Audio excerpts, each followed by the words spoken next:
Hello and welcome to Vegetarianism, the Noble Way of Living. Today we have a special guest with us here in Auckland, New Zealand, Alice Leonard. Hi, nice to be here. Alice runs Angel Food, a vegan business. And today Alice will show us one of her very special products, a marshmallow mix, a vegan marshmallow mix for making your very own vegan marshmallows at home. And here it is. Now this little pack contains the specialty ingredients in 2 different sachets that you need to make vegan marshmallows, so marshmallows without gelatin, because obviously we don't want to be eating gelatin. So the setting agent is agar, but agar acts very differently from gelatin, which is why you can't just swap. That's why I developed this mix. Okay, and where can people get this mix, Alice? We sell it from our website, which is angelfood.co.nz, and it's also available for sale through most of the major vegan retailers around the world, in the States, Canada, England and Australia and New Zealand, and all the stockists are listed on our website too. Yeah. Well, that's great. So once you've seen Alice making these, you can order them and make it yourself at home. So would you like to show us what you do, Alice? I would. Okay, let's put this down over here. Okay, so first we use sachet B, and I'm just going to put this in the cooking pot. And sachet B is the one that contains the agar, setting agent, and it needs to be boiled to do its stuff. And then I'm going to add 2 cups of granulated sugar to that. It's really important to mix it all very thoroughly so you don't get lumps of agar. So then I've got 2.5 cups of water, and I'm just going to add that slowly and stir as I add it.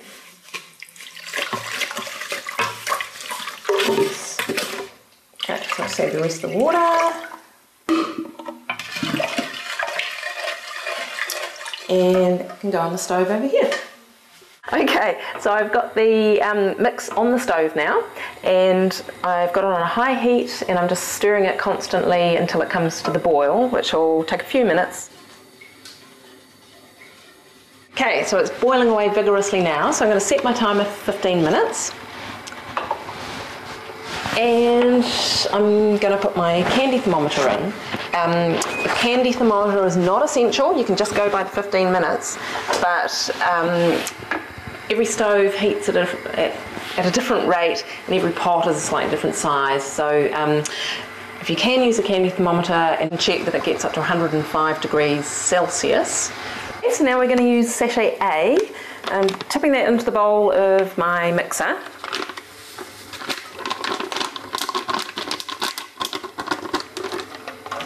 And need to add 1/4 cup of water. And then that just goes in here.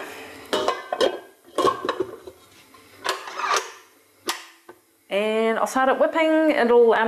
It goes kind of like whipped cream, and it just takes a couple of minutes. Okay, it's the timer's gone, it's finished boiling. We're going to add the pot of hot syrup to the fluffy mix in here. So I'll just get the mixer going, and then I'm going to pour it down the side of the mixer so that it gradually mixes in. Okay, so I've just stopped the mixer to scrape down the sides with my spatula and get all the mix down into the bottom of the bowl.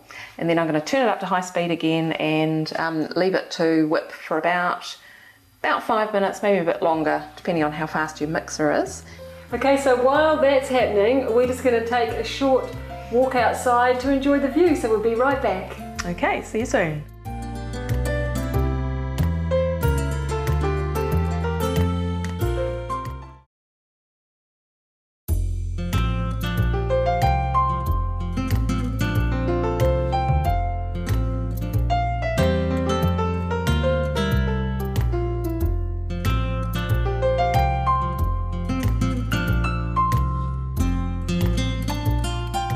I can feel from the outside of the bowl the mix is almost cool. So I've stopped the mixer, and I'm just going to add some vanilla essence. beautiful organic vanilla essence, and it's this one is actually double strength, which is why I'm putting 1 teaspoon, not 2 teaspoons as I say in the recipe.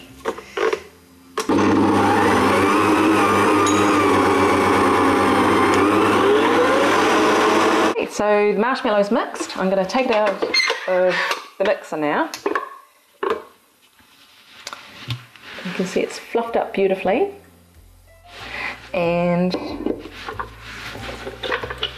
don't want to waste all this, so I'll just get that off with the spatula.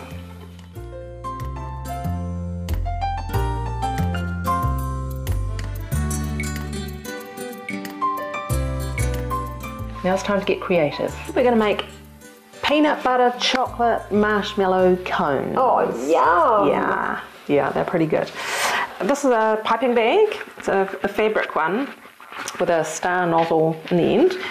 You can use a plastic bag, but if you're going to do much baking and decorating and things, the fabric one's really good. Okay. You could hold that open. Like that. And if you haven't got an assistant, you can stand it in a tall jar or a big plastic pot or something like that.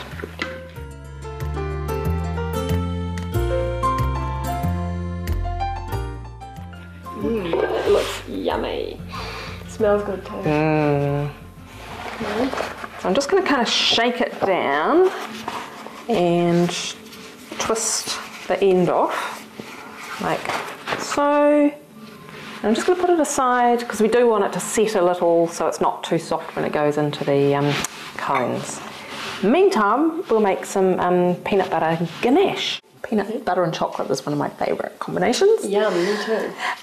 So I'll get you to measure out 1/4 cup of peanut butter. Okay. And that can go in the pot. And I'll measure out 3/4 cup of chocolate chips.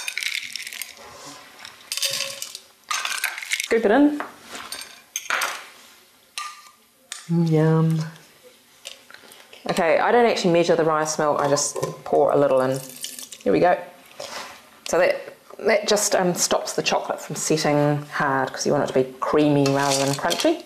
And we'll put it on the stove. And just stir that till it melts. Yeah. Yep.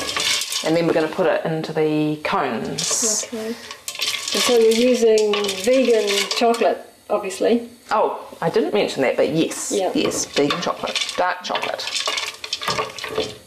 And they're obviously vegan cones. Yes, well. yes they are. Some are and some aren't. Yeah, well they put all sorts of funny additives and all sorts of things, so yes, read the labels. Okay, that's almost done already. So I'll turn that off.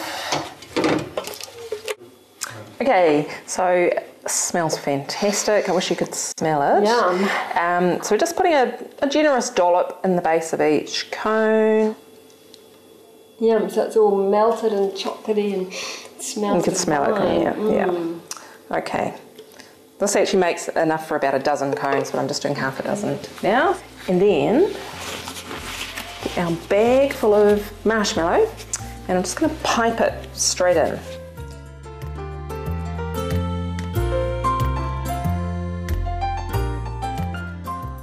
Oh, wow. Yeah. That looks great. The reason for letting the marshmallow mix sit for a little while is so that it starts to set, because if it's too runny, it'll just kind of droop over the edge of the cones. But this is nice and firm. Yeah, but still mobile.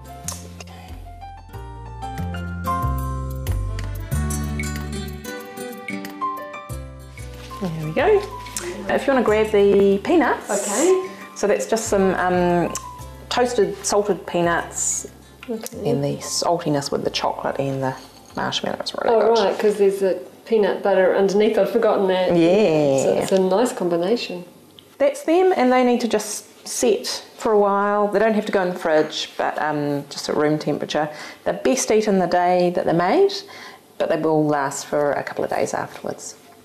And I've got some, if you want to make normal square marshmallows, I've got some over here.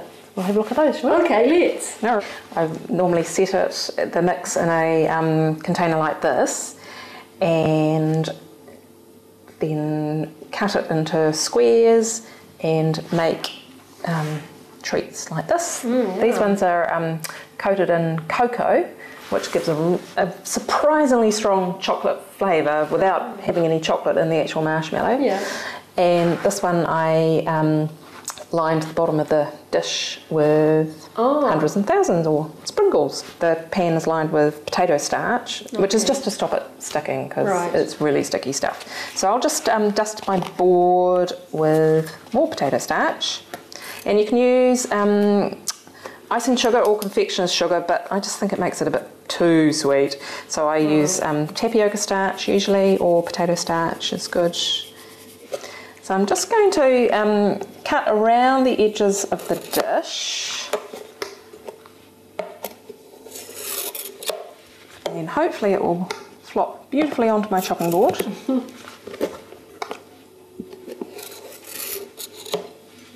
There. Now here comes the tricky bit. Oh, straight out. Perfect, okay. Perfect. Okay, so I'll just put along here. So that one mix makes how many marshmallows about?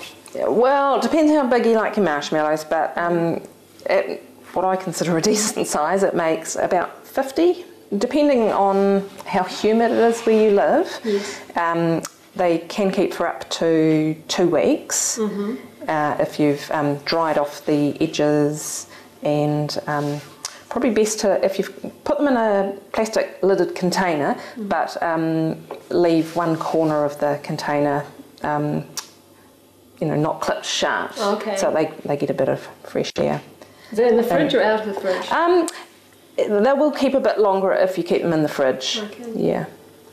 And one thing I want to ask you, some of our viewers might like to know, can you toast these vegan marshmallows over a fire? Yes, you can. My son and I have done that when we've been camping. Great. Yep. They're, because they're made with agar instead of gelatine, they are a bit more fragile, so you just have to watch them a bit more carefully. But yeah, they do melt. That's great. They do. Because of the stickiness, you just need to coat each side in your starch or cocoa or whatever you're using, and shake it off as much as possible. So Alice, have you had good feedback about your marshmallows? I've had really nice feedback, yeah. People who haven't eaten marshmallows for 20 years since they became vegetarian, they go, wow, I can now have marshmallows. Well, I know some children who would probably really love to come and sample. Really? Yes, girls, come and have a look. They look delicious. Yeah. Don't they? You'll have to choose which you want to eat though. Could I have a cone, please? Good choice, good choice. I'll get you to help yourself because I'm all potato starchy from the marshmallows, so dig in. Thank you. I'll have a cone as well. Okay. Okay. This is delicious. Oh, thank you very much. Good, creamy and yummy.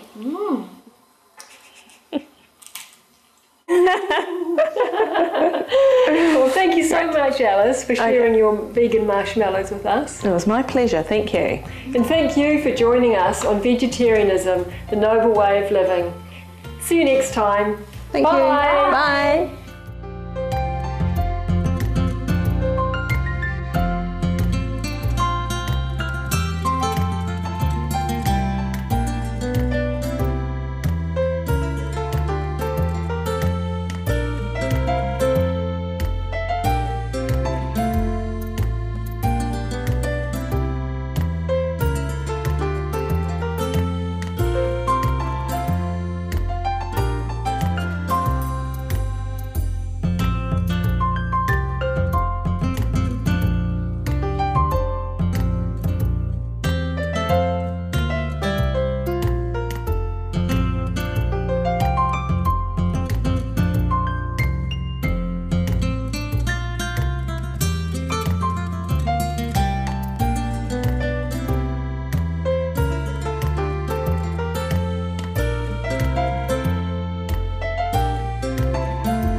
For more details, please visit www.suprememastertv.com/VEG.